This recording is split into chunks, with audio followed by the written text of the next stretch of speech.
Sejam muito bem-vindas, jovens senhoras. Estamos em mais um episódio do podcast Entre uma Sessão e Outra, que não é terapia, mas é muito terapêutico. Aqui é um espaço de troca, reflexão, um espaço para mães reais, com histórias reais.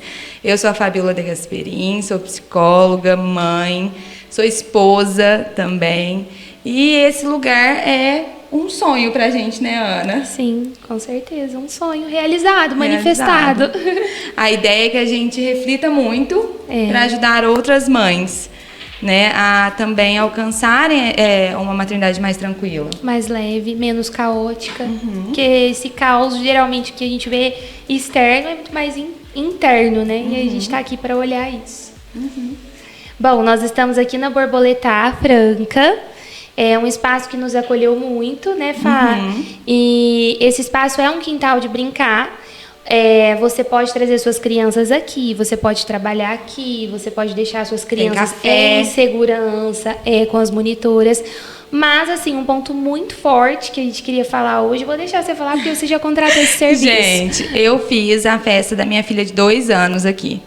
E foi simplesmente incrível, foi super de última hora, eu tava lá rodando o feed e vi que tinha festas, né? E falei, vou uma semana antes. E a Rafa super acolheu, entrou na dinâmica da festa. Os convidados simplesmente não queriam ir embora. A Ana, foi a primeira vez que ela veio. Ela falou pra mim assim, no meio da festa, ela, gente, nunca teve um lugar que eu fui, que eu me senti tão segura com as crianças. É porque como tem a casa de ali, o quintal, de brincar...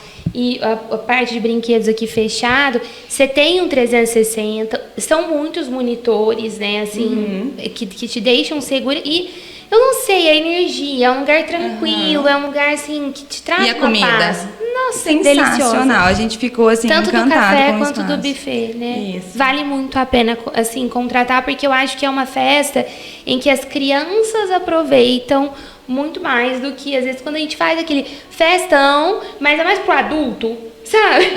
Exatamente. A criança mesmo não tá aproveitando quase nada. Então, aqui eu consegui ver isso. As crianças saíram muito bem, né? Não, a festa é sensacional, gente.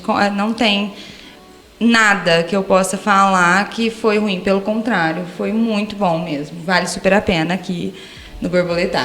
E aqui o Borboleta nos acolheu para fazer o podcast acontecer. Eu sou Ana Clara, sou casada, sou mãe de 4, mas tenho 2 filhas gêmeas. E sou nutricionista e terapeuta sistêmica e integrativa.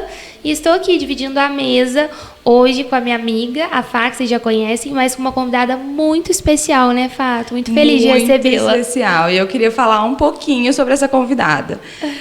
Primeiro, né, a minha visão dessa convidada é uma pessoa confiante, segura, que acredita no poder do corpo, na força do corpo. A primeira vez que eu conversei com ela, eu saí com vontade de ter mais um filho, gente. Me tira dessa mesa. E ter um parto natural para confiar no meu filho. Nossa, bem. Sério, acho que eu te falei isso, né? Mãe do Vitório, do Pedro, né? Escolheu seguir o propósito como profissão. Então, seja muito bem-vinda, Carol Nishimura. Esse lugar é um espaço que a gente quer saber muito sobre suas histórias reais, né? Saber sobre o que te fez chegar até aqui. E é um prazer enorme ter você aqui nessa mesa com a gente. Obrigada, meninas. O prazer é meu de estar aqui. E hoje nós vamos conversar sobre muitas histórias de maternidade, de parto. Carol, me fala um pouquinho sobre quem você é. Bom, a parte racional. A parte racional. Bom, eu sou de Santos. Muita gente não sabe que foi uma trajetória até eu chegar aqui em Franca, né? Eu estava lá, era adolescente, fazendo minha escola. Quando eu acabei a escola, eu pensei assim, eu preciso escolher uma faculdade, né? Tá chegando a época do vestibular. E eu falei, para eu escolher qual faculdade eu vou fazer, isso vai impactar na minha vida inteira, né? E eu queria ser mãe. Eu sonhava em ser mãe, só que eu queria ser aquela mãe presente, aquela mãe que está com os filhos, Quantos anos você tinha? 16. Escolhendo a faculdade. Escolhendo a faculdade, os vestibulares ali. Escolhendo, né? a vida já, né? Eu era muito racional já, né? Já pensando em todos esses detalhes, né? Então, na época, eu eu pensei isso, né, que eu precisava ter o tempo para minha família, e eu descobri que no serviço social, né, a assistente social, eu trabalhava só 40 horas por semana, que é um pouco abaixo da média. Então eu falei, bom, já é né, uma coisa legal. E eu queria ter uma profissão que fosse um propósito, que fosse levar o amor de Deus para as pessoas através do meu trabalho, né? Então que fosse realmente cumprir um propósito. E tinha mais uma condição ali, que era uma vida com emoção, que ao mesmo tempo eu não me imaginava atrás de uma mesa de trabalho, o dia inteiro olhando para as paredes, não me imaginava assim. Então eu queria que tivesse emoção. Só que na minha visão de assistente social, né, e depois até cheguei a fazer alguns estágios, alguma coisa assim, na área do serviço social, tinha as visitas domiciliares, tinha algumas coisas que para mim tinham uma emoção, né? E aí eu vim para Franca, né, escolhi Franca para fazer serviço social, porque era uma referência na época, então eu vim fazer serviço social na Unesp de Franca. E ao longo do curso, eu estava achando que, nossa, tive todos os meus desejos atendidos, ótimo. Só que quando chegou no último semestre, a professora passou um trabalho para a gente estudar sobre gênero, estudar sobre a mulher. Quem que é a mulher na sociedade? Quem que é essa mulher? O que que essa mulher... como foi a construção histórica da mulher que temos hoje, né? Eu descobri que nessa construção histórica, com todos os contextos sociais, e de guerra, e de revolução industrial, de tudo mais, essa mulher perdeu muito. E ela perdeu o direito de parir. Ela perdeu a confiança de parir e perdeu o direito também. E perdeu o direito e a confiança de amamentar também e de maternar, né? Porque como que as mulheres iam amamentar 2 anos, sendo que elas precisavam voltar a trabalhar? E olha como isso já é linkado à sua história, profundo, né, Carol? Porque antes de você saber disso, você já procurava uma profissão que tivesse um alinhamento, né, que você pudesse direcionar para a família, que fosse contrário a essas taxas, né? Exatamente. A esses índices. Exatamente, eu já queria ser aquela mãe presente, eu não sabia, não tinha essa consciência, né, de classe, de que tudo isso... Você teve uma mãe presente, um pai presente? Não tive, a minha mãe sempre trabalhou muito, mas eu ficava com os avós e eu tinha muitos tios também, e eu ficava naquela bagunça e eu achava uma delícia. Então você também, de alguma forma, quis proporcionar isso com base também no que você também viveu, né? Sim. Isso é muito poderoso, né? A gente quebrar, encerrar um ciclo, porque a gente sabe o que causou. Não que foram pais ruins, não é isso, de jeito nenhum. A gente entende, né? Claro, é outra geração, né? Quebrar esse ciclo com consciência, e com respeito e com gratidão pelo que passou, e tá tudo certo, né? E fazer diferente, pronto. Fazer diferente. Se hoje eu tenho compreensão, né? Isso até é uma coisa que eu falo muito para as minhas pacientes, eu faço o melhor que eu posso com a informação e os recursos que eu tenho hoje. A gente não pode comparar com o que a gente tinha antigamente, tanto em relação a recurso financeiro, quanto a conhecimento mesmo, informação, né? A gente não tinha um lugar, os nossos pais não tinham um lugar para pesquisar sobre qual a melhor educação para o filho. Meu filho está gritando, o que eu faço? Eu grito de volta? Era o que a gente sabia, né? E ela falando sobre essa coisa de amamentar, né? Eu lembro, porque eu tive gêmeas, né? Eu não tive parto normal, foi cesárea, mas não foi por... o meu médico, que eu confiava, ia viajar. Ele queria que eu tentasse o parto normal. É difícil a gente ver, né? Médicos que induzem, né, o parto normal no gemelar. Só que como ele ia viajar, eu falei, não, então eu vou querer a cesárea. E depois que elas nasceram, eu amamentei as 2. E eu amamentei até 1 ano.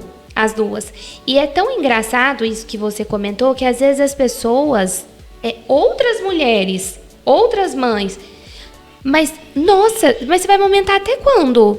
Como se tivesse que ser uma coisa rápida, que eu tivesse que parar para voltar para minha vida. Eu tive essa sensação de uma pressão interna no sentido assim, gente, eu tenho que desmamar? E isso, a hora que ela falou perder o direito de amamentar, é como se a gente perdeu o direito de amamentar também, de parir, por causa da pressa do que tem que ser feito depois que eu vou ter aquele filho. Da produtividade, né, Carol? Hoje a gente vive numa sociedade que visa muito o lucro, né? Que a mulher precisa ser produtiva. Como se gerar seres humanos maravilhosos não fosse extremamente produtivo, exatamente, né? Exatamente. E aí eu estava lá na faculdade no último período já, gente. Eu já estava lá acabando. E isso me tocou profundamente, né? Descobri que o nosso índice aqui no Brasil de partos normais é um dos menores do mundo, né? A gente está lá no ranking de campeão de cesárea. Né? A gente está em segundo lugar de campeão de cesárea.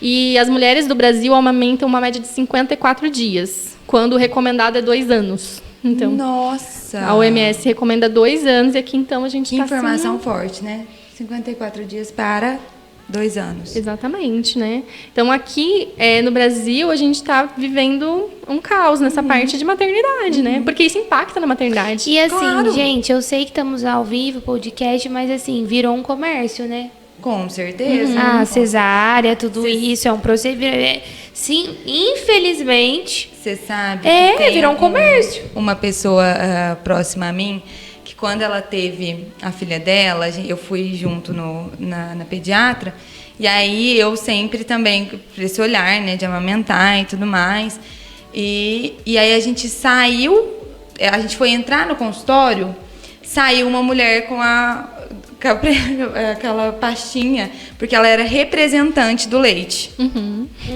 E aí nós entramos, sentamos, e aí o bebê estava bem, tinha engordado, o médico fez o quê? Prescreveu a fórmula. E eu assim, ó, gente, claro, E a gente né? tem que ter conhecimento disso. A gente não pode ter, assim, vergonha de ter esse conhecimento. E sabe uma informação muito forte? Aqui no Brasil é um dos países com maior índice de pediatras patrocinados pela indústria. Uau! Saiu um índice Tristeza. sobre isso. Então, isso que você falou, essa impressão que você teve, ela é concreta. E assim, no meio ali do puerpério, então essa mãe que eu estava acompanhando com o bebê, né, ela ficou desesperada, ela falou, eu vou comprar a fórmula. E aí eu falei, olha, você viu quem saiu da sala? Só que você tá ali no meio do furacão, com medo de sua criança ter algo, passar fome, entendendo essa criança.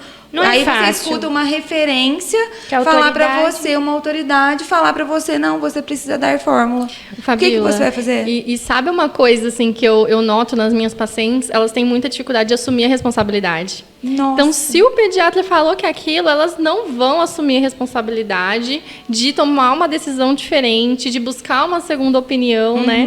E esse responsabilizar-se na maternidade, ele vem desde o início. Porque né? é mais, assim, Nossa, isso a é gente real. acaba terceirizando a culpa, né? Se der algo errado, tem ali não, mas foi o médico. Não, mas foi o... E vem de um lugar de ser mais vulnerável, estar mais vulnerável na maternidade, não é? Exatamente. Você sente isso das De suas falta de pacientes? informação, Sim, né? Depois sim. eu passei um episódio parecido com o meu, depois eu posso contar pra vocês. Mas aí, voltando lá, né, eu descobri que como que eu poderia mudar essa realidade, que tanto estava me incomodando nessa realidade das mulheres do Brasil terem dificuldade de parir. E aí eu descobri que as doulas, né, que a profissional doula, ela era responsável por aumentar muito o índice de partos normais. Ela auxiliava as mulheres no trabalho de parto, diminuía as intervenções, diminuía o tempo de trabalho de parto, aliviava a dor, apoiava a mulher. E eu falei, eu vou ser doula. É a minha profissão. É a minha profissão, essa vai ser a minha missão. E isso veio depois... de acordo com tudo aquilo que eu tinha pedido como profissão. É uma profissão de Lá propósito. com 16 anos. Com 16 anos eu tinha pensado tudo isso, porque ser doula é uma profissão com muito propósito. Com emoção. Com emoção que você todo queria. todo dia, gente. Quando a gente foi marcar, né, pra estar aqui, você me falou, olha, eu só não sei, assim, pode acontecer um imprevisto e o neném nascer. Falei, gente, olha isso, viver isso todos os Deve ser dias. Né? maravilhoso. Todos os dias. E quando eu tô desesperada, eu falo, não posso nem reclamar, foi o que pedi. Foi o que eu queria mesmo, né? E ao mesmo tempo que eu não tenho a previsibilidade de quando os bebês vão nascer, eu tenho muito tempo com os meus filhos. Porque mesmo que eu atender 10 bebês por mês, o mês tem 30 dias. Sim, Então, você eu tenho muito conseguiu ter isso, né? Onde foi que você parou e falou, eu quero ter tempo com os meus filhos, eu quero ter uma profissão diferente, além da questão familiar que a gente trouxe aqui no comecinho, mas assim, onde foi que você falou, olha, quando eu for ter filhos, eu quero fazer isso de diferente com eles? Eu acho que eu tive muito acesso à informação e eu queria colocar em prática várias coisas que eu estudava, que eu aprendia. Por exemplo, na faculdade de serviço social, a gente estuda sobre educação e eu estudei sobre método Montessori, por exemplo. Então, como que eu ia terceirizar isso? Eu precisava ter tempo para os meus filhos para colocar em prática um Montessori, um BLW. E vem o poder da escolha, né? Que é aquilo que você falou do médico, também de ter alguém de referência ali para, né? O poder da escolha. Não, eu posso fazer diferente. Eu quero fazer diferente. E depois que você se tornou doula, com quanto... Depois que vieram seus filhos? Sim. Logo que eu fiz o curso de doula... Depois do curso de doula, você deve ser outra compreensão do parto, gestação, né? Não, e eu lá na faculdade, pensando nesse processo, eu falei assim, não, eu quero ter um parto. Como assim? Não vão roubar meu parto? Não, o meu não. As outras que não estão pensando nisso, tudo bem. Mas o meu, de jeito nenhum, não vou deixar. Eu falei, então eu vou ser doula e eu quero atender vários partos antes de eu viver o meu parto. Porque uma coisa que eu acho que impacta muito no parto das mulheres é porque ninguém nunca viu um parto. Coisa que antigamente não era assim. Antigamente a gente vivia em comunidades, uma mulher ajudava a outra, todas as vizinhas ajudavam. Quando chegava a sua vez, você já viu 10, 20 partos. Então você sabia o que fazer. Você sabe mais ou menos o que fazer. Hoje em dia a gente não sabe. Né? Quem que tá aí assistindo que já viu um parto? Gente, é aquilo que a gente falou, acho que no primeiro episódio. A mulher nunca esteve tão só. Exatamente.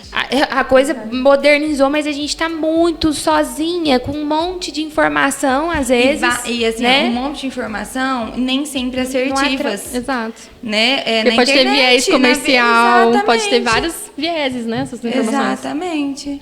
E aí eu engravidei um mês depois que eu fiz o curso de doula. Uau!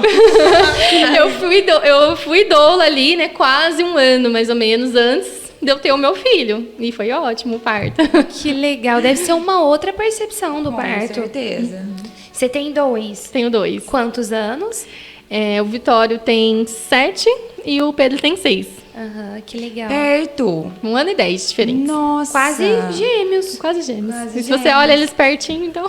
Como é, assim, qual que é o seu lugar, o seu olhar para a maternidade? Pensando nos meninos, pensando na sua profissão, englobando tudo. Eu gosto de ser uma mãe muito presente. Eu gosto de O que é ser uma mãe muito presente? Estar ao lado deles, apoiando o desejo de cada um, as preferências de cada um, porque eles são seres tão únicos. Cada um tem uma personalidade, cada um tem um desafio diferente, né? Cada um tem uma dificuldade. E eu gosto de preparar eles para a vida. Então, eu acho que eles têm que fazer coisas funcionais dentro de casa. Então, tudo que a gente faz dentro de casa, eles têm que fazer. Que vem da educação montessoriana, do Sim. método, né? Sim. Que é basicamente tipo o quê, assim? O método Montessori, ele trabalha muito com autonomia e responsabilidade. Vida prática. Vida então, prática. assim, você vai ensinar as crianças enquanto você faz. Está dobrando uma roupa, essa criança vai dobrar com você. Pequena. Você vai lavar uma louça, essa criança vai lavar com você. Isso. Você vai... e o que ela vai aprender com isso? Por exemplo, nas escolas montessorianas, as crianças não ficam separadas por idade.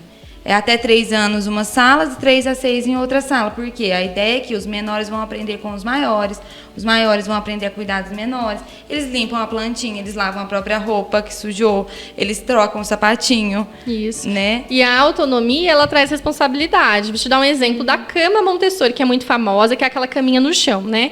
Então, se a criança ela tem o risco de cair, aí ela vai devagar, ela sabe. Ela sabe. Um exemplo muito comum também, que foi até o estudo, um dos principais estudos da Maria Montessori, foi o do copo de vidro. Não sei se vocês já ouviram falar. Ela distribuiu lá, se eu não me engano, foram 20 copos de vidro numa creche de crianças pequenas, né? E aí deixou lá um tempinho e voltou depois para ver se as crianças tinham quebrado ou não os copos. E parece que só uma professora quebrou um copo. Gente, eu tenho uma história que você está contando aí sobre o copo de vidro, que eu já refleti muito sobre isso. Eu queria compartilhar. Eu fui em um restaurante e as minhas crianças usam copo de vidro. Eu tenho vários vídeos delas, nunca quebraram. Aí se quebrar, ok, tá tudo certo. E aí a gente estava no restaurante e a gente tem esse olhar mais observador, né? Não de julgamento, mas de observação. Olhando o pai pedir para o garçom trocar o copo. Era uma criança, era um adolescente de 11 anos. Nossa. Uma adolescente. E aí o pai falou assim, você pode trocar o copo? Porque eu vi um vídeo na internet que o copo de vidro pode correr o risco de quebrar e corta pescoço, corta não sei o quê. Então eu queria um de plástico. E aí eu fiquei pensando, né, nessa questão de Montessori e de tudo. Não é sobre o copo, É sobre ensinar a criança a lidar com as coisas. E Montessori vem muito para mim disso. E que vai haver reações, vai consequências. Não é sobre o copo, gente. E quando você vai ter que ensinar outras coisas, a lidar. Você vai proteger seu filho do copo sempre? Não tem como. Então, assim, ensinar, Autonomia, confiança. Quando você não dá o copo de vidro, você está falando que ele não consegue. Você está subestimando a capacidade. E tudo que os nossos pais falam tem um poder muito grande sobre nós, né? Com certeza. Então, com certeza. Para você, então, assim, você falou que estudou sobre, depois viveu. Para você fez sentido o que você estudou? Fez todo sentido. Você colheu o fruto disso? Com certeza. As crianças trabalham muito bem a comunicação, a autonomia. Eles conseguem fazer de tudo dentro de casa, desde muito pequenos, assim. Come sozinho, copo de vidro desde a introdução alimentar com 6 meses. Copo de vidro, assim, sempre. E faz uma diferença. Não que eu não tenha copos de plástico, porque tem momentos que eu não posso estar atenta e eu dou. Mas é nítido. Eles estão correndo com um copo de plástico, você troca por um de vidro, eles começam a andar devagar. Porque aí ele tem autonomia e aí vem a responsabilidade. E o que você está ensinando para os seus filhos, né? Quando você dá um copo de vidro. Olha, eu confio. Fica tranquilo, vai lá. Você consegue. Você consegue. Eu vejo você postar algumas coisas, né, sobre eles.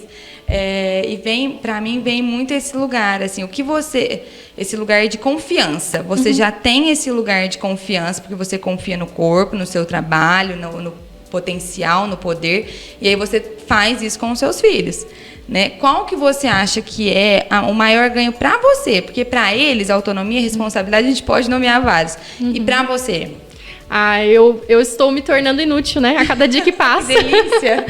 Isso é muito bom na maternidade. Muito bom. E eu fico muito segura, muito tranquila de qualquer lugar que eles vão. Então, assim, eu sei que onde eles estiverem, eles vão estar bem porque eles dão conta. Eu ouço tantas mães falando assim, mas eu não posso deixar meu filho com fulano porque ele não vai comer isso, porque ele não vai comer aquilo, porque ele não sabe ir no banheiro, porque não dorme sozinho, porque tem medo. Os meus filhos dificilmente têm medo de alguma coisa, assim. Eles são muito tranquilos. Porque eles são encorajados há muito tempo, né? Desde sempre. Como que esse método vê a questão sono, por exemplo? E veio essa dúvida. Isso é muito legal. Que é a relação, porque assim, a autonomia tem 2 lados, né? Que a gente vê um grupo de pessoas que fala, ok, autonomia vai gerar segurança. Outros, não, dorme com seu filho até quando você puder. Como você vê isso? Olha, isso é muito legal, porque aí a gente também tem que se colocar no lugar da criança. Então, imagina a criança no berço. Ela é um ser pequeno dentro de um berço grande. Quando ela olha para fora, ela se vê enjaulada. E aí ela fica com medo dela chamar a mãe e a mãe não ir. E ela fica gritando, ela fica chorando. E a criança que acorda naquela cama Montessori, ela levanta e vai embora. Então ela não chora, entendeu? Ela simplesmente vai ao encontro da mãe. Eu não deixei meus filhos chorando em momento nenhum. Eu deitava com eles para dormir na cama e aí, quando eles dormiam, eu levantava. Eu achei assim mais fácil do que o processo ao contrário, de fazer dormir no colo, na cadeira de amamentação e depois pôr. Eu já amamentava eles deitados. E se eles acordarem, eles levantam? Levantam, me buscam, ou eu vou atrás deles. Eu acredito muito que a maternidade saudável tem isso. Entende? Não é, a Carol não trouxe assim, é errado dormir com o filho. Não, olha, eu fazia assim. Porque, por exemplo, as minhas crianças adormecem na cama comigo e eu vou distribuindo eles nos quartos depois, porque é mais fácil para mim. E aí, se eu falasse, mas tá errado, não tem autonomia, mas até quando eles vão fazer isso? Até quando é ruim? Até onde é bom? Entende? Para minha família funciona. Se não funcionar, então é um problema. Mas eu acho que o acolhimento, ele nunca é demais, né? Nunca é demais. Tanto é que eu dormia com eles, eu só ia embora depois. E você faz ao Exatamente. contrário, eles dormem na sua cama e depois você distribui. E olha que engraçado, Ana, a minha menor... Como você falou da TV, né? É a mesma coisa. Aquele dia. A minha menor, a Aurora, ela sempre falou isso de acordar e chorar e tudo mais, e eu fiquei pensando nela. Ela, desde muito pequena, ela dorme no berço dela desde os 9 meses. E aí, ela, desde muito pequena, ela acorda e fala, gente, oi, gente. Ou seja, olha a segurança de saber que alguém vai chegar. Se ela chamar, vocês vão. Ou seja, não é porque é o berço que é sinônimo de sofrimento. Né? E também não é deixar a criança dormir o tempo todo ali, que é sinônimo, com os pais, é sinônimo de acolhimento. É esse equilíbrio, né? A maternidade é isso, é entender, olha, deu certo para você, que legal, eu vou tentar fazer comigo, mas eu também não vou, eu vou assumir as consequências disso. Isso. Com sabedoria. É tão interessante que, assim, a gente atende outras mulheres, né? E na área de terapia, né? E a gente fala muito sobre isso. Muitas mães, a cada momento, né, e fase, diz assim, nossa, só piora. A maternidade só piora, só piora. Pra mim, só melhora. E Pra pra você mim também? só melhorou até agora. É método. E aí, Não é método? esses dias Eu tava acho que é conversando- método. eu acho que é Eu me método. preparei muito, gente. Eu me preparei, assim, porque é a maior missão da minha vida. E eu acho que o maior problema hoje é a gente achar, a gente se prepara para tudo, a gente estuda para tudo, menos para a maternidade. Exato. Ninguém estuda o tipo Eu de acho que educação. quem estiver assistindo a gente nessa hora que talvez pense, nossa, piorou, tô vivendo um caos, o que seria então me preparar na E sua assim, visão? Ana, eu acho que é importante para quem está seguindo, quem está assistindo a gente agora, entender que não é normal viver no caos. Não é normal viver no caos, não é normal. Que a maternidade não é isso. A né? maternidade não é isso. Ela não é...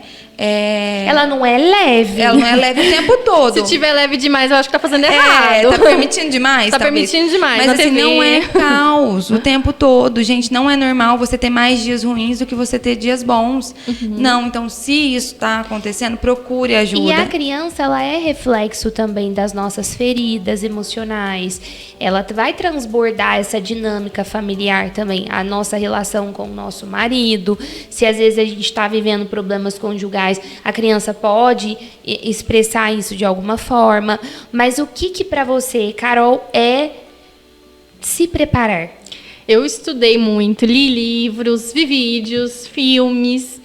E eu busquei profissionais, eu consultei pediatra antes do nascimento, me senti segura ali com uma rede de apoio. E isso foi muito legal, porque como eu não sou de Franca, eu não tinha uma rede de apoio, não tinha ninguém aqui. Eu falei, eu vou fazer. Como que todo lugar do mundo, quando eu pesquisava, todo mundo falava, no puerpério você tem que ter uma rede de apoio. Eu não tinha. Eu falei, não, vou ter que dar um jeito. Eu criei um grupo no WhatsApp, e aí eu reunia toda semana, desde 2 meses do meu filho mais velho, Vitório. Toda semana a gente fazia um encontro de leitura de bebês. A gente quem? Mulheres aleatórias que eu Olha achei em só. Franca. Legal. Isso é para quem não Fui tem atrás. rede de apoio, crie sua própria rede de apoio. É Fui importante. atrás. Fui atrás. E não é uma rede de apoio só de serviço. É uma rede de apoio de reflexão, de aprofundamento. 1 hora por semana, mais ou menos, 1, 2 horas, a gente sentava no quarto dele, num tapete, em círculo. Todo mundo levava bebê, tinha bebê recém-nascido, ele tinha 2 meses, tinha uns um pouquinho maiores. A gente lia livros, pelo menos uns 2, 3 livros, e depois a gente deixava eles brincando e conversava. Conversar com adulto. Olha, Muito esse bom. alívio, conversar com o adulto. Eu acho que eu sempre falo isso para as minhas pacientes gestantes, que assim, elas falam, como que eu posso reclamar da maternidade depois? O pessoal fala do puerpério, eu falo, olha, você vai ter um momento que você vai, não é reclamar, mas vai ter um momento que você vai precisar conversar com adultos. A gente cansa de conversar só com criança, porque somos humanos, não quer dizer que não gostamos dos filhos. Sim. Quer dizer que precisamos conversar com adultos. E aí a gente volta no que você falou sobre não termos mais esse apoio. Mas a Carol é a prova que é possível criar uma rede de apoio. É possível. Isso é sensacional. E olha que legal, né? Eu acabei de mudar de cidade no sábado. Foi a E a primeira gente coisa que estava eu pensei da rede de conversando, apoio. a gente estava conversando assim, nossa, vai estar lá, tá sem rede de apoio. E aí eu estava conversando com elas que os vizinhos foram nos recepcionar, e ali eu falei, nossa, gente, agora é construir um novo círculo de pessoas também, né? E agora ela falando, agora é possível. construir um novo círculo. É possível, né? Você falou uma frase que marcou muito a minha maternidade. Eu li em algum lugar, que eu não vou lembrar onde, que as crianças são reflexo da mãe e do pai, ali até uns 4 anos, mais ou menos. Então, toda vez que eu falava, nossa, meu filho tá chato, aí eu me olhava no espelho. Eu tô chata, eu tô arrastando o menino pra lá e pra cá, em consulta, e não sei o quê, com horário, e não dormia. Gente, é Isso nítido. é Quando muito você real. para fazer essa avaliação, vou dar um exemplo. Esse último mês, meu marido foi trabalhar fora, então ele já tinha ido e eu fiquei. Então eu fiquei de repente, com as duas, com o trabalho, com a casa. Então, o tempo que eu tava com elas fora da escola, que elas estudavam de manhã, gente, eu não tava com presença. Eu tinha que correr, lavar uma louça, correr, fazer isso, correr, porque eu tava sem nenhuma estrutura ali. E elas deram tanto trabalho este mês. Eu falei, nossa, Fá, como elas estão assim. Mas eu estava exausta. Eu estava cansada demais. A parte emocional, vou mudar para onde não conheço. Então, é um reflexo. E por isso que o autocuidado da mulher em si, né, é tão sensacional e tão importante no maternar. Exatamente. Né? Porque os filhos são reflexos. E uma outra coisa que eu quero falar sobre essa questão do apoio, que eu acho interessante que a gente pegou, a Carol também viveu essa vivência de mudar de cidade. Tem muitas mães que moram fora com as suas crianças e pensa, eu não tenho uma vida boa, leve, porque eu não tenho minha mãe por perto. E, gente, muitas vezes é bom você ter seus pais, mas a carga emocional que isso te traz não facilita. Posso contar uma coisa? A tua vida. Pode, por Essa favor. semana atendi, sei lá, uma meia dúzia de pacientes de amamentação. Todas as casas que eu fui, tinha aquele tanto de gente em volta. Aí, vó, mãe, pai, tio e tal. Aí eu fui numa casa, gente, um silêncio meio estranho. Uma paz, uma tranquilidade, não tinha ninguém. Eu falei, a família já veio visitar? Não, eu ainda não permiti. Gente, aquele casal estava tão estruturado, tão organizado, Preparado. tão em paz. Gente, e foi os que mais tiveram tranquilidade e sucesso. Porque é isso, sabe? Eu acho muito importante isso no meu trabalho. Eu preciso falar sobre essa questão da família. Eu sempre preciso abordar. Porque a gente não consegue virar mãe com a nossa mãe por perto. Porque a nossa mãe é uma autoridade muito grande. Então, a gente continua filho. A gente tem dificuldade de se tornar mãe, né? Você viveu isso na experiência, né? Porque você não morava perto da sua mãe mais, né? Quando você engravidou. Então eu tive que ter segurança de virar mãe. E através do que você teve segurança? Do estudo, né? Conhecimento, do suporte, de né? ferramentas Isso que você estimulou tua criatividade para criar. E essa rede de apoio, este mês, estava falando para Fá, eu precisei mais dos avós este mês como um apoio do trabalho, porque foi algo muito rápido. As crianças estão me dando tanto trabalho que, assim, eu falei, Fá, eu quero minha vida de volta. Mas é a vida que a gente pede. Não é que não quer ficar perto, não é que eu não queira ficar perto da minha mãe, mas é que esse vazio, esse silêncio, você e a criança e você, gente, não dá uma clareada em tudo? Você acha, assim, no seu trabalho, nas suas histórias, qual que é a maior dificuldade das famílias que tem essa rede muito intensa? De apoio. Não é só de apoio, né? Eu acho que é uma rede de desapoio também, em alguns momentos, sim. Eu acho que eles têm dificuldade de desenvolver a segurança, né? Então, eles às vezes até estudaram, porque nossa geração é uma geração que busca informação, que busca apoio profissional, né? Não busca só essa informação transgeracional, mas eles têm dificuldade de confiar. Porque quando a mãe dele... A mãe... a avó, né? Tem a avó, a mãe e o nenenzinho lá, né? Quando a avó tá por perto, a mãe não se sente autoridade. É impressionante. Não consegue colocar. É como se fosse, me veio aqui a história do andaime. Nossa, né? isso é A muito gente real, né? precisa, as nossas mães, né? Quando a gente é mãe, precisam dar o apoio como o andaime dá para uma casa. Quando ele sai de cena, o que acontece? A casa continua estruturada. Exato. Porque traz segurança, né? Rede de apoio é muito bom. Só que tem um limite. Tem um lugar que, assim, não funciona. Até porque principalmente quando existe um favor sendo feito, então, exemplo, minha sogra me ajudou esse tempo porque o meu marido não estava. Só que ela estava na casa dela trabalhando. Como que eu vou virar para ela e falar, não põe TV, não dá açúcar, não dá... Eu tô limitando uma coisa que eu preciso... Mas que, assim, é na condição que ela pode me dar. Mas aí entra aquilo que a gente falou dos negociáveis e inegociáveis. Tem coisa que tudo bem, tem coisas que não. Tem coisas que a gente tem que colocar o limite, mesmo que a gente precise daquela pessoa. Mesmo que é um favor? Mesmo que seja um favor. Aqueles tradicionais 30 dias, eu acho muito. Eu acho que desestrutura a casa. Mas eu acho que uma boa rede de apoio talvez fosse alguém que vai, leva uma comida, vai limpa e vai embora. Sim, e não dorme lá, sim. né? Sim, Exato. A minha mãe falava muito, filha, você não quer mesmo que eu durma? Eu não sei porque eu não queria. Você sabe Eu precisava que de um vazio, quando eu assim. recebia visita, às vezes a visita ia lavar uma louça. Eu falava, não, eu lavo a louça, você fica com a criança, que eu preciso ter um momento só para respirar. E às vezes a rede de apoio é isso. Né? É assim, ó, não é 3 horas, não é um dia inteiro. Era 5 minutos, 10 minutos. E o pessoal acaba depositando muito sentimento nessa rede. Sentimento não, mas não sei, agora me fugiu a palavra, assim, mas muita expectativa nessa rede de apoio. Quando fica esses 30 dias, faz tudo, né? Que é o tradicional, né? Que eles fazem. E aí, na minha cabeça, essa avó tá falando pra essa nova mãe que ela não dá conta. Gente, na minha primeira... E aí acontece que ela vai sair em algum momento. Aí o que vai ficar, né? Dali. No meu primeiro puerpério, eu fiquei 12 dias na casa da minha mãe. Quando eu falei que eu ia embora, gente, o meu pai e minha mãe ficaram super chateados. Eles ficaram assim, não, porque como que você vai fazer? E aí, se eu não sei pôr limite, eu fico. Porque eu tenho medo, me dá insegurança. Né? Eles queriam ser avós, eles estavam querendo cuidar da filha deles. Na segunda, eu já nem fiquei. Eu já fui para minha casa. Foi um puerpério super tranquilo também.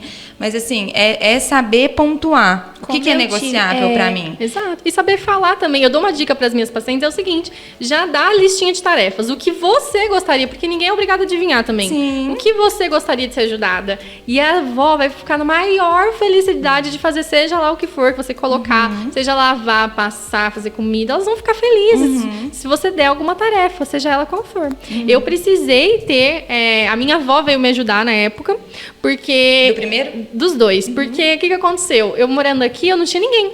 Ou ela vinha e ficava na minha casa, ou não teria absolutamente ninguém. Mas ela foi uma gracinha, foi maravilhoso.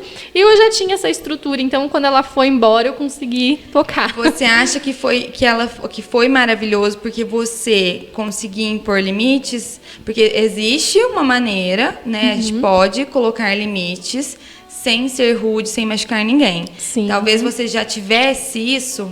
Sim, porque eu também já tinha atendido alguns partos e eu já tinha estado dentro da casa de outras pessoas vendo essa relação, essa dinâmica acontecer. Isso. E até nós passamos uma situação com o meu primeiro filho, né? Ele nasceu e tal, ele tinha a linguinha presa. E aí nós fomos numa fono e a minha avó foi comigo. Aí fomos nós duas lá na fono e a fono, gente, ela foi terrível. Ela foi terrível. Ela falou assim, olha, a gente pode até ser que dê certo, faz terapia e tal. Aí no final meio que ela encerrou e falou assim, mas se fosse eu, não tem pra que amamentar. Vai numa farmácia agora, compra uma mamadeira, uma fórmula, tá tudo bem. Eu também não amamentei, tá tudo certo. Quer dizer, ela transferiu pra mim, né? O que ela não conseguiu, ela não deu conta. Mas assim, como eu tava muito bem preparada, entrou aqui e saiu aqui. A minha avó saiu, assim, ó, olhando pros lados. Cadê uma farmácia? Porque ela desesperou, porque o menino tava perdendo peso. Realmente, gente, ele tinha língua presa grau 3, que é o máximo, é extrema dificuldade pra amamentar. Mas assim, eu era muito bem preparada ali. Eu falei, imagina. Eu acho que esse preparo traz tudo. Né? A minha família tem o hábito de falar assim, que a gente não dá vaca leiteira. E você conseguiu, então, como é o processo? Desculpa, como é o processo da linguinha presa? Fiquei curiosa. A gente, quando o nenê tem a linguinha presa, existem vários graus, né? E tem graus mais leves e mais severos. O dele era mais severo. Então, ele ia com certeza ter dificuldade de fala, ele poderia ter dificuldade de amamentação. Eu tava até tocando ali, mas porque eu tinha muita habilidade. Mas normalmente um grau 3 a pessoa não consegue tocar. E aí eu levei para um otorrino fazer a frenectomia. Hoje em dia, ele já tem 7 anos, né? Mas hoje em dia a gente costuma fazer já lá na maternidade.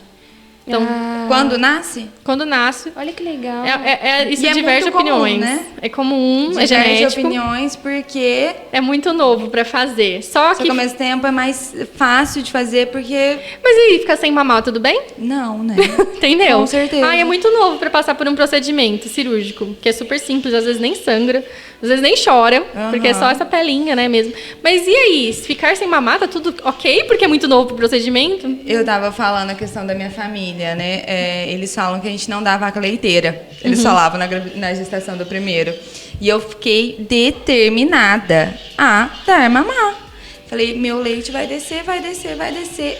Na primeira noite, ela chorou a noite inteira. A primeira coisa que a enfermeira falou foi, quer dar fórmula? O médico já deixou prescrito. Eu não vou dar fórmula. Só que aí, Carol, que é o que eu quero abordar com você, o meu leite desceu. E aí eu falei, e agora? Porque o que eu queria era fazer esse leite descer, mas o que eu faço com esse leite que desceu? Não sabia o manejo. Exatamente. E eu acho que a gente se prepara para amamentar até um certo ponto.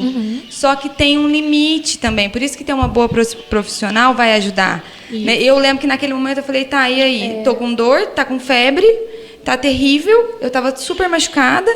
Né? Se eu tivesse uma boa profissional, eu ia conseguir me guiar nesse caminho, mas só as informações soltas da internet não ajudam o suficiente. Com certeza, porque é tão individual, é aquela mulher, aquele peito, aquele bico, aquela produção, aquele bebê. Então, às vezes, até mulheres que já tiveram outros filhos, em outras gestações têm dificuldade, porque é outro filho, né? E às vezes tem uma questão anatômica. Gente, eu fui totalmente sem preparo de nada. Eu tô ouvindo vocês aqui, ó, zero preparo. Foi Deus, assim, que bom. No entanto, que eu falo pra Vá que quando eu parei de amamentar, a Maria deixou com 10 meses o peito. Só que eu dava o esquerdo pra ela, o direito pra Cecília. Aí, ela deixou de amamentar com os 10 meses, aí 1 ano e 1 mês eu parei com a Cecília. Só que eu continuei dando o da direita pra Cecília. Então, eu fiquei com o peito desse tamanho e o outro murchinho. Aí, quando eu fui no ginecologista, ele... Mas você tinha que ter, exato. Sim, é isso que eu falo. Não isso são é importante. Informações simples. São, mas como é que muito individual. E a gente não tem, talvez, na grande E sabe por que tem que revezar também? Por conta da formação anatômica do bebê. Porque ele termina de se formar aqui fora. E se ele fica só virado pra esquerda e o outro só virado pra direita, ele pode deformar a cabecinha. Sabe aqueles bebezinhos que ficam com a cabecinha torta? Sim, e é comum também, comum. Né? E ficava, eu falava, o peito direito é o da Cecília e o esquerdo é da Maria Helena, vai facilitar pra minha cabeça. Olha isso. Por isso que eu falo, eu vejo a maternidade pra mim, assim, foi um lugar que Deus me deu muita graça de que foi fluido. De que foi fluido. Porque veio 2, né, de uma vez. Mas, assim, o melhor é que a gente consiga realmente conhecer mais, né, do processo. O que você acha, Carol, que é o mais importante para ser falado sobre a maternidade? O ponto que você fala assim, olha, se eu soubesse disso, talvez teria sido mais fácil, ou se as pessoas souberem disso, vai ser mais fácil para elas. Eu acho que as pessoas precisam entender um pouco o funcionamento de um bebê. Se colocar no lugar do bebê, né? Entender como que é essa fome do bebê, por que o bebê chora, como organizar uma rotina. E quando a gente fala de rotina... sensacional. Quando a gente fala de rotina, a gente não fala de horário, mas a gente fala de previsibilidade. Previsibilidade que dá segurança. Isso até hoje, você fala até na idade dos seus meninos. Principalmente, Eu era menos organizada. Se eu pudesse dar uma dica para uma mãe, uma só, olha, o ponto alto seja previsível, desde bebê. Quando ele nascer, vai pegar? Fala que você vai pegar ele. Isso. Vai pro banho? Fala. Eu fiz tanto isso com as crianças, que quando a Aurora nasceu, o Christian e a Maria Flor iam lá falar pra Aurora o que ia acontecer. Ela, bebê pequena, eles iam lá e falavam, agora você vai tomar um banho, você vai tomar uma mamar e você vai dormir. E isso que traz a segurança da criança. Só que eu acho de ser ansiosa. Eu acho muito legal a gente tocar nesse ponto, porque... Eu, por ter tido 2, eu fui muito previsível, porque eu precisava ser organizada. Só que, de alguma forma, eu tinha uma certa rigidez para aquela previsibilidade acontecer para mim, eu comigo mesma. Hora de dormir, porque eu sempre fui mais solta, assim, mais leve. Mas não, eu quero ter essa rotina. Só que a gente é julgada por fazer isso também. E eu acho que para as mães que estão ouvindo, você, às vezes, por gerações que passaram, os ancestrais mesmo da gente, né? Existe esse julgamento de, nossa, você não acha que é demais? Nossa, não pode tomar um pouquinho de refrigerante? Nossa, não pode isso? Nossa, não... É um julgamento que vai existir, mas é na segurança da criança que a gente precisa pensar, e aí, né? Os negociáveis de novo, né? Porque é negociável. A minha criança toma refrigerante? De jeito nenhum, os meus nunca tomaram. Os meus também não. É negociável, os seus também não, Ana, eu posso falar. É negociável assistir filme o dia inteiro, ficar na tela o dia inteiro. É negociável dormir tarde. E olha, eu acho que uma coisa que a gente precisa falar é que tá tudo bem os avós não entenderem. Porque tudo bem, não você é um tem que ter conhecimento segurança. deles. Não é um conhecimento da época deles, é um conhecimento da nossa geração. E agora, só que a gente sabendo disso, a gente tem coragem de deixar Firmeza, na tela. Né? não é? Não, sim, mas digo de coragem, sim, de arriscar, dar um refrigerante para uma criança, sendo que a gente tem a informação do tanto que faz mal. Então a gente não tem essa coragem, né? Agora é que eles não sabiam, né? Eu acho interessante porque, assim, isso nos coloca também diante daquele lugar de colocar o limite, né? De flexibilizar se essa mãe sentir que deve, né? Se conhecer para saber qual é esse meu limite, porque às vezes vai ter uma mãe que fala, não, tudo bem, quando ir para as avós eles cederem mais.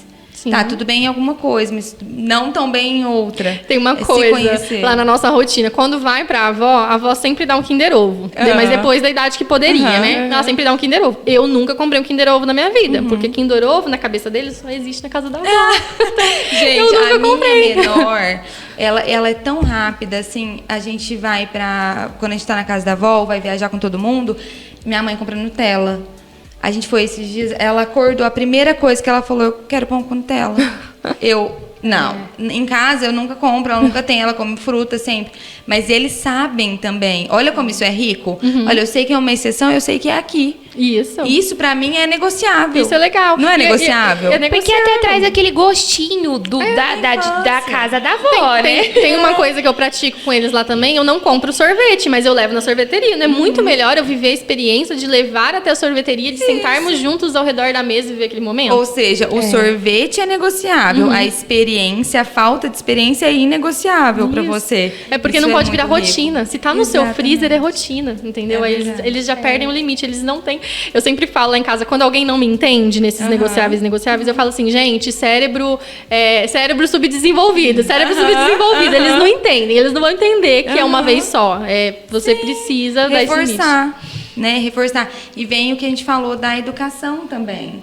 Né, que a gente escolheu dar uma educação respeitosa, mas que as pessoas confundem com uma educação sem limite. Exato. E não é isso. Na verdade, você falou antes pra gente, né? Na minha casa tem muitas regras. Na minha casa tem muitas regras. Não, na minha casa tem muitas regras. Às vezes, assim, é uma educação com respeito. Eu fico pensando se eu estou exagerando, porque agora teve a volta às aulas e eu vi algumas mães postando, ou até mesmo na papelaria, as crianças escolhendo mochila. Eu falei, oi? Aqui em casa ninguém escolhe nada? Aqui em casa é o que chega.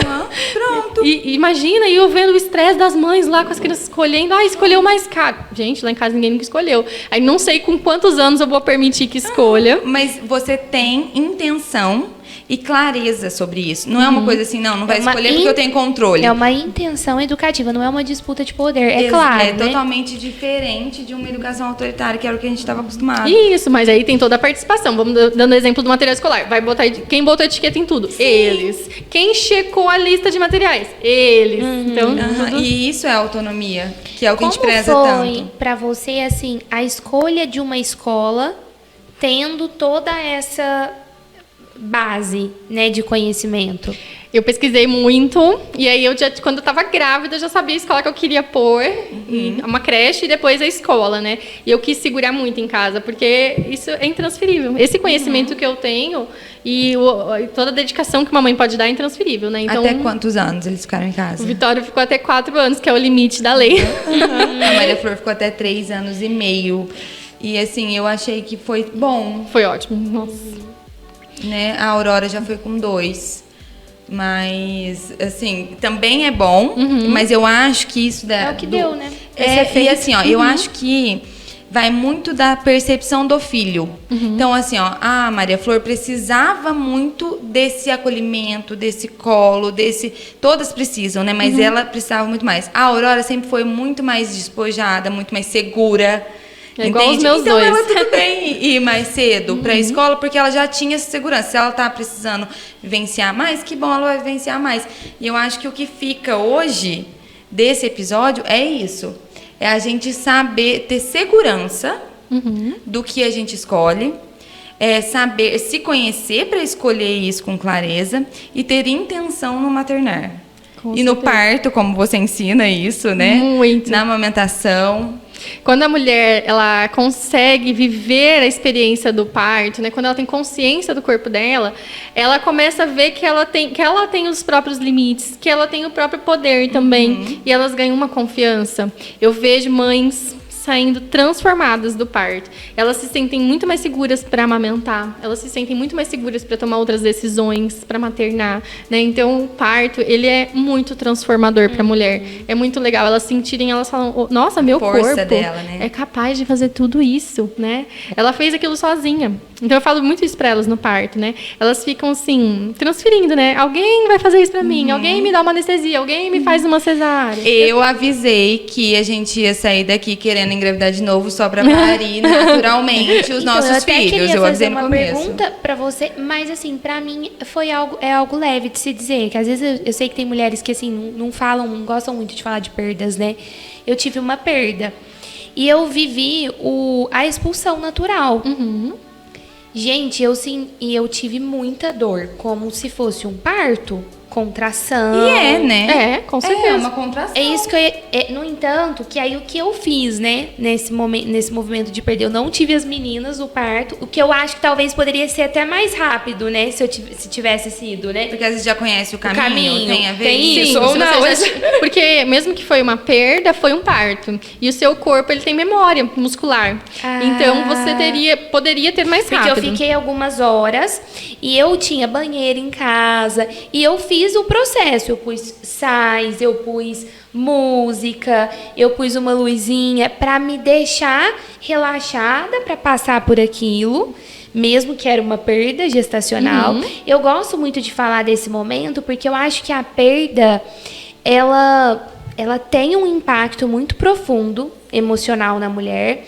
E às vezes, gente, é uma coisa assim que a mulher, sabe, só quer dar descarga e assim, é um momento... Encerrar aquilo ali. Encerrar, mas é um momento que você pariu. Você merece viver aquele momento, né? Mas eu acho que vai muito do que a mulher tá disposta a viver e preparada a viver. Sim, eu tive, Nem sempre eu a gente acho, consegue. e eu creio muito que eu tive essa oportunidade, porque a minha mãe era enfermeira, sempre foi enfermeira. Então a minha mãe chegou em casa e ela abriu a placenta. Eu pude pegá-lo, pude enterrá-lo, que era bem pequenininho. Então foi um momento pra mim que eu considerei que eu tive um parto. Você teve, com certeza. E você fez tudo certo, porque o parto, na verdade, ele vai acontecer. A contração, ela vem sozinha. A gente não tem controle. É igual respirar. A gente respira inconscientemente. O coração vai bater inconscientemente. E as contrações vão vir inconscientemente. Só que algumas pessoas travam. Elas não permitem, elas não deixam o corpo fluir. Por isso que quando a gente imagina uma cena de parto, quando vocês vão lá no meu Instagram ver toda aquela cena, aquela ambientação. Por quê? Porque aquilo vai induzindo o relaxamento. Você abaixar a luz, colocar uma vela, né, uma chuveira, uma É o banheira. preparo, né? A Carol, ela prepara, assim. Eu fiquei impressionada desde a primeira vez, Carol. Gente, Você prepara as pessoas. E o não que dá ficou- vontade? Não. Ah, Eu não tô. Um parto natural que meu marido não me escute. Talvez a hora Mas que assim, porque ele quer mais se dizer, eu acho que não é o momento. Mas assim, eu acho que... Pensa, imagina essa mulher parindo. Você não teve parto nenhuma das Não, as duas? minhas eram pélvicas. Ai, Até que o dó. final, as duas. Mas dá também. Dá super certo. No mundo inteiro nasce pélvico, menos no Brasil. Ah, então. Tá No vendo? meu caso, eles falaram que a Cecília tava com a cabecinha, mas a Maria Helena tava sentada. E ele falou, olha, se ela sair, depois eu tenho medo de ter que te fazer uma cesárea para tirar a Maria. Então, você vai passar pelo parto e pela cesárea. O problema dos gêmeos é que quando um sai o primeiro, o segundo fica com muito espaço e ele pode Ele ficar vira. transverso, Ah, deitado. Porque se ele tiver pélvico ou cefálico, né, de cabeça para baixo ou de bumbum para baixo, tanto faz, ele vai nascer. Mas deitado não vai. Aham. Então Acontece. pode acontecer. Tá. Aqui em Franca não fazem parto com um bebê pélvico, né? Porque eu lembro que na época tinha que ir pra São Paulo. Mas a gente faz manobras para virar e para posicionar esse tá. bebê antes. Então, é aí que vai do preparo. Porque eu vejo tantas mulheres que passam sem saber, não sei se na época você soube. Infelizmente, eu te conheci depois, Carol. Não sei se na época você soube, mas a gente faz o preparo. Infelizmente, eu também. Eu costumo receber minhas pacientes por volta de 12 semanas, 8 semanas. Elas chegam com o positivo na mão, assim. Ai, olha só. E aí a gente vai preparando devagarzinho, né? Isso que eu tô falando, assim, você imagina como é especial você chegar no seu parto ciente da força do seu corpo e ter pessoas que vão te ajudar e te incentivar. Né? Ter uma doula é novo. Não é? Não, é antigo. É antigo. Mas assim, voltou agora. Isso. Né? Porque fazem poucos anos que nós temos lei que garante a presença da doula. Então, sempre tiveram doulas, né? Mas a presença não era garantida. Então, as pessoas não queriam arriscar, né? Então, tem a lei da doula fazem 9 anos, só aqui em Franca. São leis municipais. Então, essa lei garante que você pode ter uma doula e um acompanhante no seu parto. Sim. Então, antes, eu mesma não queria arriscar. Eu fiquei assim, eu não sei se eu quero fazer o curso de doula, sendo que não tem lei da doula. E aí, aprovou a lei, junto ali, da época que eu tava querendo fazer. E Carol, a Fati, eu não tinha te conhecido ainda, né? A Fati apresentou como sendo segura e tal, e assim, eu acho que não só segura, muito sábia. Sábia. Sabe que, não sei se você é cristã? Sim. Eu tava, gente, do nada, tava vindo aqui Salomão na minha cabeça. Porque quando você vai ler Provérbios, eu acho que é o que fica dessa sessão para mim. A gente vê que a preparação ela é bíblica. Sim.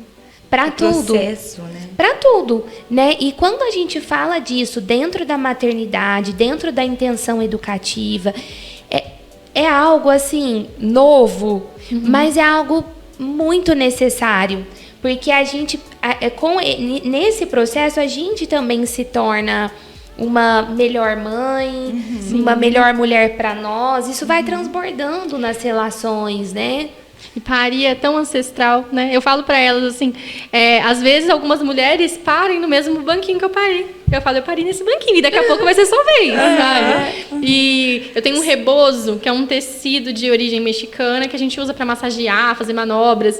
E eu olho nas fotos, na foto da Maria, da Beatriz, da Ana, e é o mesmo rebozo. Eu falei, esse rebozo ajudou todas essas mulheres a parir. E eu penso em todo mundo que veio antes da gente, né? Então é uma sabedoria ancestral. Mas ao mesmo tempo, hoje, a gente tem a ciência e, por incrível que pareça, a ciência sempre vai de encontro com essa sabedoria ancestral. Nesse sentido do parto, da amamentação, a gente acaba sempre tendo essa coincidência, né? O que fica para mim aqui hoje é a preparação para tudo, para o parto, para a intenção educativa, para as fases que você vai viver como mãe, força, né? Individual, assim, a feminina mesmo, né? Para você, Carol, se fosse para você dar um recado para as pessoas que estão vendo a gente, qual seria esse recado?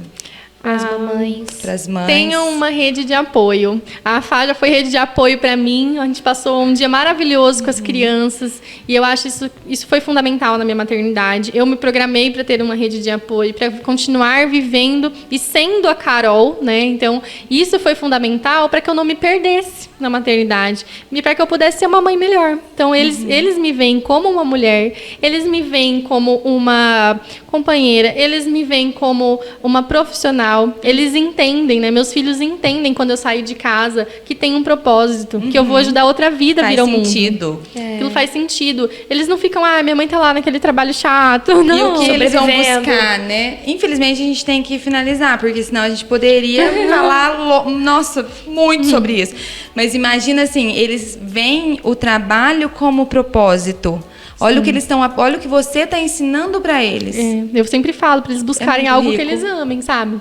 Eu acho que vai ser alguma coisa ali na área dos animais, que legal. Robótica. Eu sempre fico curiosa para saber como que vai ser. Que vai ser, então, né? Dá uma curiosidade mesmo.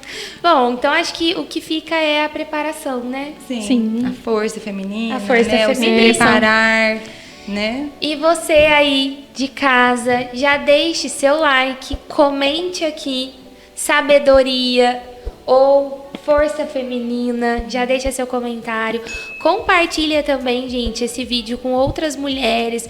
Às vezes você tem uma pessoa aí que você sabe que está distante, ou que acabou de ter neném, né, que faz sentido, né, ouvir, porque eu acho que isso traz muita força, essa troca. né? Sim.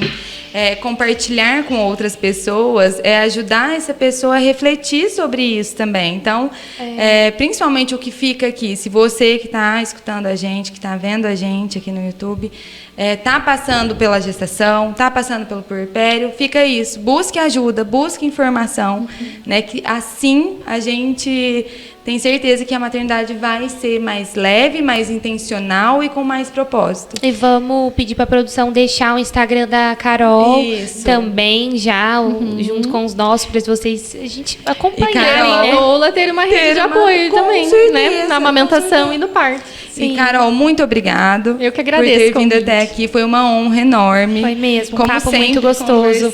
Só queria ter te conhecido há 3 anos antes, 4. Você muito fez obrigada. falta.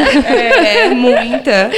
E se inscrevam no canal, viu, gente? E até o próximo. Tchau, tchau.